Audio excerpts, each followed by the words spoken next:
Huion is not playing around. The Inspiroy Giano is one of the biggest tablets on the market today, aimed at the more professional user. Right off the bat, let me tell you, this gives a fantastic drawing experience, but it may not be for everybody. So let's take a look. Before we dive in, a little disclosure, Huion did send me this tablet to review a little while ago. It's the first of their products that I'm looking at. The opinions here though are my own, and they'll be based on my experience with other similar screenless tablets in different price ranges and from a few different competitors. With all that out of the way, let's dive into the box contents. There is the tablet, of course, a USB-A to USB-C cable, a drawing glove, a really nice looking stylus here, a pen stand donut thingy, and when you open that up, you've got 10 spare nibs inside. Two important things about the tablet. One, it is screenless, so while you're drawing on the tablet in front of you, you can be looking ahead at your computer monitor. This can take a little bit of time to get used to if you've never used a device like this before, but it becomes second nature soon enough. I generally prefer a device like this. It helps me to keep a slightly better posture at the desk.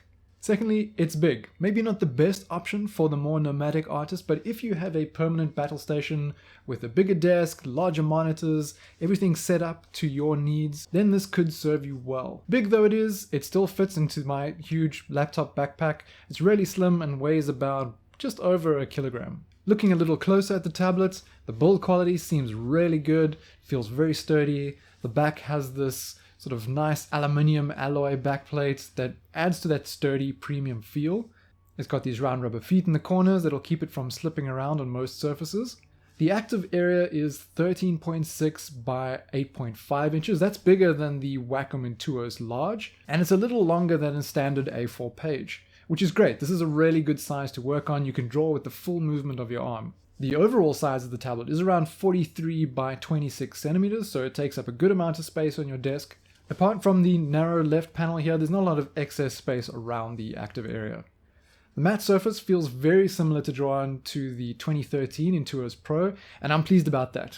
There is some slight tooth and resistance to it, which I like. Then there's the LCD panel on the top here, and this is part of what makes it start to feel quite similar to the old Intuos 4, which I've reviewed on the channel as well. Whether this really adds much practical value to the tablet is debatable. I do like having something on the tablet that lights up, but I only take note of this when I come back to my desk to see whether the tablet is in standby mode. It'll indicate things like your connection mode, battery life, when it registers the pen, and then something I do like about it is that after 2 hours of active use, you get a little animated walking figure on the display, while a notification pops up on your monitor to tell you to get up and stretch. It's kind of a nice touch having that reminder, knowing that it's kind of easy for us to lose ourselves for hours on end in a painting. Below that, we have 6 express keys on here. Depending on how you have things set up, you're probably going to want to think quite carefully about the buttons that you assign and maybe consider an additional controller because 6 might not feel like enough. I'm a little surprised that considering the size of this tablet there are only 6 buttons, but I prefer to use my keyboard anyway. The issue though is that using this with my laptop, my keyboard was a full arm's length away, which can be a bit uncomfortable.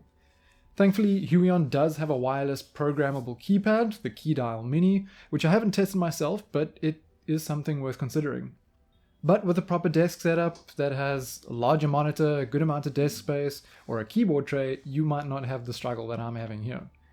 Next, let's look at this pen. This is the PW517 EMR pen with their PenTech 3.0, which supposedly gives greater accuracy than their past pens.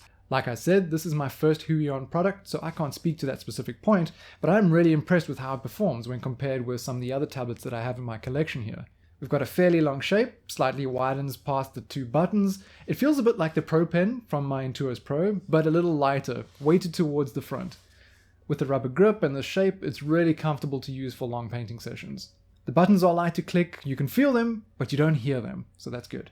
You get the usual 8,192 levels of pressure sensitivity, 60 degrees of tilt. The pen buttons are of course programmable. It's fitted with a standard plastic nib. When we pop open our little pen holder here, we'll find some spares all set into this nice firm cushion, so they won't be rattling around in here. We've got 5 more of those standard nibs, as well as 5 felt nibs to give that more pencil on paper feel. They offer a little bit more friction and resistance, and I switched straight to these after I unboxed the tablet. After a few months, there's definitely some wear in the nib, but no need to switch it out just yet. How fast you need to replace these is going to depend on how you paint, but either way, it's normal for these to wear down over time. Before getting into drawing with this, you are going to need to download the driver from the website first. It's all pretty straightforward stuff. You can customize your express keys, the buttons on your pen, your pressure sensitivity, and how the tablet is mapped to one or many monitors. You can set different profiles for different apps as well. So if you want to have one set of hotkeys for Clip Studio or for Chrome when you're painting in Magma, and another set for modeling in Blender, you can easily set it up and it'll automatically switch when you change between those applications. So this is primarily intended for use with a computer, right? But it is also Android compatible. For most people looking at this tablet, it's probably not something you're interested in, so I'm not going to go into too much detail about it here. Where it could be interesting though is if you have, say, a larger Galaxy tab, you can connect this if you specifically want to work in that more computer configuration. Wait, yeah, let me show you. Okay, like this, right? One tablet on a stand, one tablet here in front of you, and away you go. Now, I know this is a bit odd. Why not just draw directly on the screen? But I'm sure there's some fellow weirdos out there who just like to change it up every now and then. But hang on a minute. That is no Galaxy tab. This is an iPad Pro. Bonkers. So yes, this works with iPads as well, but only in IBIS Paint X. Nothing else in the operating system is going to respond to your pen input. It's not my app of choice, but here's a pair that I painted in anyway. Now, let's move on to the intended configuration for this tablet.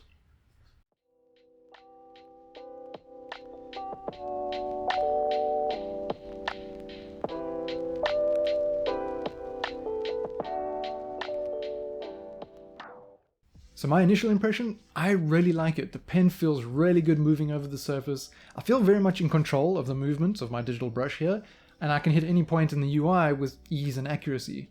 That's largely due to the size, as well as the active area being almost exactly the same as the display on my 15.6-inch laptop.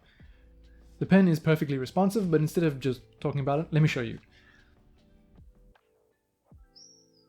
Okay, so I have Clip Studio Paint open over here. Standard G pen selected, and it's going to change its size according to how much pressure I apply.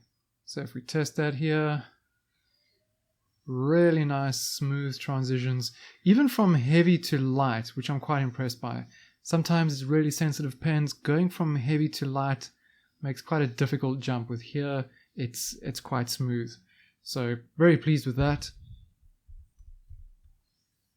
Maintaining pressure in circles is pretty easy, and quick lines look pretty good. No weird things happening, all quite expected behavior. You can dot around as well, actually based on how hard you press, the bigger that little dot will be. Okay, now a slow angled line. I've turned off the pressure sensitivity, so the size and everything will stay consistent as I do this. And we're going to check for some slight wobble.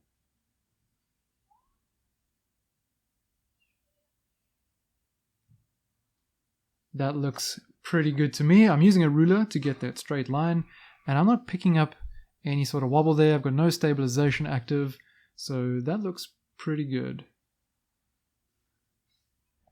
So the pen feel here is just so much better than a couple of the other tablets that I have here. I do switch around between devices a little bit. Sometimes it's just easier to grab one of the smaller ones for quicker, simpler tasks. I come back to this though when it's time to do some more serious painting, and I do notice the difference, especially with those felt nibs. That said, this is intended to be a pro-level device, so this is what I'd expect considering the pricing and the marketing. When it comes to wireless use, this is equipped with Bluetooth 5.0, so the wireless connection is really good. I didn't experience any noticeable difference in latency between having it plugged in and using it wirelessly. And fewer cables on this chaotic workspace of mine is definitely a plus. It has a 2500 mAh battery. You'll be able to get around 18 hours of wireless use out of it, and it takes between 3 to 4 hours to fully charge. I didn't specifically test this, but with significant periods working unplugged, I would say that those figures are pretty accurate. Okay, but Ryan, you're a painter. What is it like painting with this thing?